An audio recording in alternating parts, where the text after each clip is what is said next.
Welcome back ناظرین، آپ دیکھ رہے ہیں پروگرام گہری نظر سجاد میر کے ساتھ، اور ہم بریک سے پہلے بات کر رہے تھے وزیر اعظم نے سپریم کورٹ میں توہین عدالت کیس میں جواب داخل کرا دیا، اس پر بہت خوبصورت انہوں نے تبصرہ کیا۔ صدر نے پارلیمنٹ کا مشترکہ اجلاس کیا، یہ ان کا 5واں خطاب تھا اور اس خطاب میں شور شرابہ بھی ہوا، اور کہا جا رہا ہے کہ یہ تاریخی جو ان کا ہے خطاب کہا جا سکتا ہے۔ آپ اس خطاب کو کیسے دیکھتے ہیں؟ کیا اس سے کوئی مثبت چینج آئے گا؟ تاریخی تو اس لیے کہ یہ 5واں تھا جی، اور 5واں ایک ہی پارلیمنٹ میں تھا، اور وہ اس لیے ہوگا کہ جب وہ منتخب ہوئے تو یہ شاید اگست کا مہینہ تھا، کون سا مہینہ تھا، تو انہوں نے وہاں خطاب کر لیا، نیا سال شروع ہوا دوبارہ خطاب کر دیا۔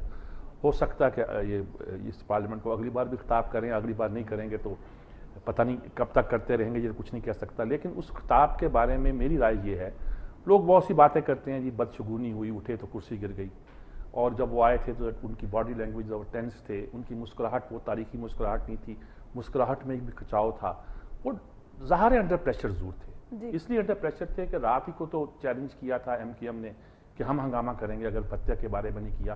بہرحال انہوں نے وڈرا کر لیا، صدر صاحب کی ان کی کوششن اچھی ہے، اور نون لیگ بھی باز ہے، اس نے کہا ہم ہنگامہ کریں گے۔ زرداری صاحب ہنگامے کے دوران گفتگو کرنے کے کوئی بہت زیادہ ماسٹر نہیں ہے، پچھلی بار تھوڑا سا ہنگامہ ہوا تھا، وہ چلے گئے تھے، لیکن اس بار طویل عرصے تک ہنگامہ ہوتا رہا۔ اب یہ جو کرسی گرنے کی بدشگونی اور یہ ان کا ٹینس ہونا اور ان کی باڈی لینگویج، یہ سب باتیں اپنی جگہ، لیکن یہ جو خطاب تھا بہت مختصر تھا۔ مختصر خطاب کا مطلب یہ تھا کہ وہ جان چھڑا رہے ہیں، اپنی آئینی ذمہ داری پوری کر رہے ہیں، اور یہ بتانا چاہتے ہیں، یہ نہیں بتانا چاہتے کہ انہوں نے خطاب نہیں کیا تھا۔ دیکھیے 1 مہینے پہلے تک، 3 جنوری اگست تک یہ تاثر تھا کہ صدر شاید خطاب ہی نہ کر پائے، وہ چلے جائیں گے، وہ دبئی گئے ہیں، دبئی سے کہیں دور چلے جائیں گے، واپس نہیں آئیں گے۔ ایک تاثر یہ تھا وہ واپس آئیں گے، ان کو خطاب کرنے دیا جائے گا سخت قسم کا، اور اس کے بعد وہ لمبی چھٹی پر چلے جائیں گے۔ اس قسم کے تاثرات تھے، ان کا خطاب کر لینا ہی اور اس کا اعلان ہونا کہ وہ خطاب کریں گے۔ جب پہلے لگتا تھا وہ ریلکٹنٹ سے ہیں، بہت سی باتیں اپنے منہ سے نکالنا نہیں چاہتے، لیکن ان کا وہ خطاب ان کا کر لینا یہ بھی ایک بڑی بات ہے۔ اچھا، اس خطاب کے بعد اب تاثر یہ پیدا ہو گیا تھا کہ وہ کیا کہیں گے، ایک آتا کہ کیا کوئی نیا لائحہ عمل دیں گے، کچھ اور کریں گے۔ اس وقت انہوں نے جو صورتحال اختیار کی ہے اس میں یہ ہے کہ میں نے اس پر یہ تبصرہ کیا کہ افسوس اس بات کا نہیں کہ صدر کا خطاب نہیں تھا، افسوس اس بات کا ہے کہ یہ پارٹی چیف کا خطاب بھی نہیں تھا، وہ اپنی اس فارم میں تھے نہیں، بڑا محتاط وہ بولے ہیں، اور اس کی خطاب کو میں نے کہا کہ یہ بجٹ تقریر تو ہو سکتی ہے، خطاب نہیں ہو سکتا۔ ہم نے یہ کیا، ہم نے وہ کیا، ہم نے یہ کیا، ہم نے وہ کیا، فگرز گنائے، انڈیکیٹر اکنامکس گنائے، جو کوئی بھی گنوا سکتا ہے، اس پہ اعتراض بھی ہو سکتے ہیں، اس پہ اعتراض بھی لوگوں نے کہا چھوڑو یار، اس پہ گفتگو کیا کرنی ہے۔ بجٹ تقریر کا پہلا حصہ جس میں آپ اپنی کارکردگی گناتے ہیں، دوسرا حصہ نہیں جس میں مستقبل کا آپ رستہ دکھاتے ہیں کہ ہم یہ کرنے والے ہیں، وہ ان کے پاس کچھ نہیں تھا۔ تو اس خطاب میں دیکھا جائے تو بظاہر ایسی کوئی چیز نظر نہیں آتی۔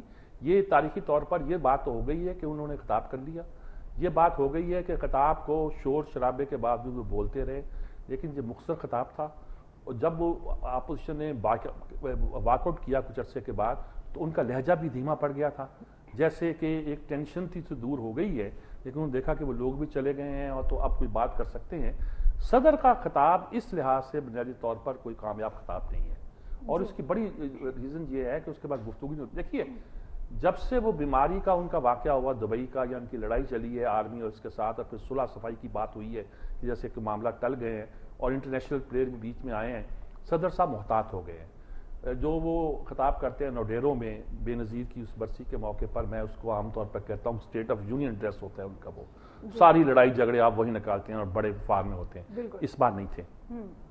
اس بار اس ایڈریس میں جو انہوں نے پارلیمنٹ میں کرنا ہے اور الیکشن ایئر کا ایڈریس ہے، اس میں بھی وہ اس فار میں نہیں تھے، یعنی کہ وہ گویا الیکشن ایئر میں داخل ہونے والا خطاب نہیں تھا ان کا، بس انہوں نے فارمیلٹی پوری کی، لگتا تھا کہ انہوں نے فارمیلٹی پوری کی ہے، اور اس میں بھی وہ دیکھیں یہ کرسی گرنا بدشگونی اپنی جگہ، لیکن بکلاہٹ کی نشانی تو ہے، بالکل جو ان سے سرزد نہیں ہوتی، وہ بہت ذہنی طور پر مضبوط اعصاب کے آدمی ہیں اور بڑی لمبی کھیل کھیلتے ہیں۔ انہوں نے جس طرح آگے پیچھے لوگوں کو کیا، اس سے یہ لگا کہ حالانکہ دیکھیں سینٹ کے الیکشن جیتے ہوئے ہیں، وزیر اعظم بڑے تنتنے کے ساتھ کر رہے ہیں، کیونکہ ان کو لگتا ہے کہ وہ تو جا رہے ہیں، ان کی نیند ختم ہو گئی ہے، اور صدر صاحب کو لگ رہا ہے کہ انہیں تو ابھی 1 سال بڑا مشکل ہے جو انہیں لے کے آگے جانا ہے، اور وہ آسان کام نہیں ہے، وہ اس کے لیے بالکل تیار بھی اپنے آپ کو کر رہے ہیں، لیکن مشکلات ان کے راستے میں موجود ہیں۔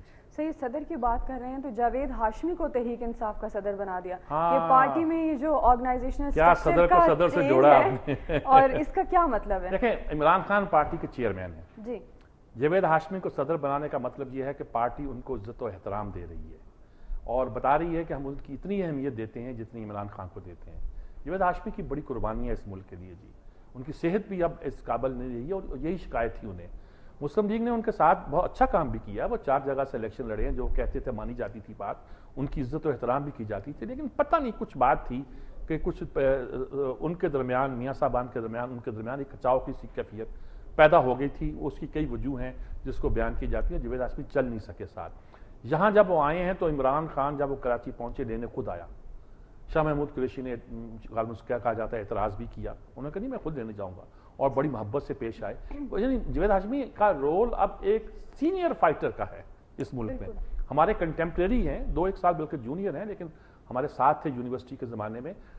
ہم نے اس کو مال روڈ کی سڑکوں پہ لڑتے دیکھا ہے جی, گورنر ہاؤس سے ٹکراتے دیکھا ہے جی, اور اقتدار کے ایوانوں میں زلزلہ ڈالتے جو ہے نا, وہ یہ ایک اب نعرہ ایک بہادر ہاشمی ہاشمی ہاشمی اس کے لیے لگتا ہے جی.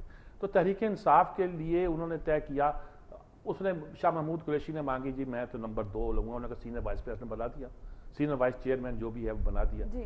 ان کو لیے ان کا خیال تھا کہ عمران کہتا تھا کہ اس کو وہ سیٹ دو جو مجھ سے بھی آگے ہو, کوئی فرق نہیں پڑتا. مطلب یہ وہ شخص ہے کہ جس کی قیادت میں پوری قوم کو چلنا چاہیے, اس کی قربانیاں ایسی ہیں. ان کو انہوں نے صدر بنایا اور یہ احترام اور عزت دی گئی, اور میرے خیال میں جاوید ہاشمی اس عزت کا مستحق ہے. اور اب انہوں نے کہا کہ ہم مل جل کے کام کریں گے. کرپشن کے خلاف عمران خان لڑنا چاہتا ہے, ہم اس کے ساتھ ہیں جی. اور دوسری خبر آج ایک اور بھی ہوئی ہے کہ پی ڈی پی جو باقی تھی نواز رسول اللہ کی, ان کا بیٹا منصور, وہ بھی شامل ہو گئے ہیں آج تحریک انصاف میں. تو پہلے جو ٹائٹ لگتا تھا کہ اتر گیا ہے, اب وہ دوبارہ ایک فضا پیدا ہو رہی ہے, لگتا ہے کہ پھر تحریک انصاف کے ساتھ. کرپشن کے حوالے سے انہوں نے بھی کہہ دیا کہ کرپشن کا خاتمہ ہوگا. رحمان ملک نے بھی بھتہ خوری کے خلاف کارروائی کرنے کا اعلان کر دیا, اور خاص طور پر میں بھی جاننا چاہتی ہوں یہ بھتہ ہے کیا, اور اس کا کراچی میں ہی کیا مقصد ہے, اور پھر ایم کیو ایم کو اس بات پہ کیوں اعتراض ہے؟ اصل بات سارا پہلے الزام ہی ایم کیو ایم پہ لگتا تھا.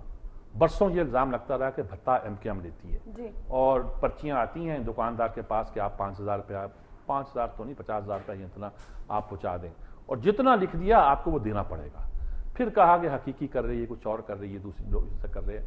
اب کہا جاتا ہے کہ کراچی میں بھتہ لینے والی پارٹیاں بہت ہو گئی ہیں. M Q M Peoples Party پہ الزام لگاتی ہے. ذوالفقار مرزا کہتے ہیں ہماری لڑائی یہی تھی کہ وہ بھتہ کا انہوں نے بنایا تھا. اے این پی پہ الزام لگاتی ہے, اے این پی ٹرائی کرتی ہے.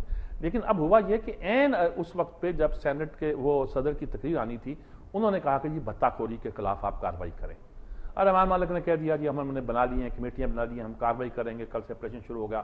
جیسے ٹارگٹ کلر کے خلاف شروع ہوتا ہے, بھتہ ہو سکتا ہے کچھ دن کے رک بھی جائے, ہو سکتا ہے 4-6 بندے پکڑے بھی جائیں, ہو سکتا ہے کہ ہر طرح کے اکراس دی بورڈ کارروائی ہو, یا پھر کورٹ پہنچ جائے کچھ کرے.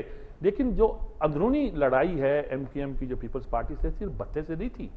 یعنی اندر کی کہانیاں اور بھی ہیں, کانسٹیٹوئنسی کی ہے, بہت ساری ہے, پولیس میں آپ بھرتیاں نہیں کرتے. دیکھیں وہ بھی تو وہ اپنے ہی بندوں کو, انہوں نے ذوالفقار مرزا نے کہا جی میں نے کی ہیں بھرتی. وہ کہتے ہیں جی بھی کراچی میں بھی امن و امان قائم کرنے کے لیے ہمارے بندے بھی رکھو اس میں. تو یہ جو ایک ٹسل ہے, اور بہت سی باتیں ہیں جو کہ اندرون خانہ ہے, اور اس میں ایم کیو ایم نے اپنا کارڈ بڑی خوبصورتی سے کھیلا ہے. اور زرداری صاحب کو ان کو منوانا بھی آتا ہے, ان کی بات ماننا بھی آتا ہے. انہوں نے مان لی ہوگی اور انہوں نے منوا لی ہوگی, اور اب حالات نارمل ہوئے ہیں. لیکن اگر اسی بہانے بھتہ خوری کے خلاف ایک جینون کارروائی ہو جائے کراچی میں, تو میرے خیال میں یہ کراچی کے لیے ایک بہت نیک شگون ہوگا.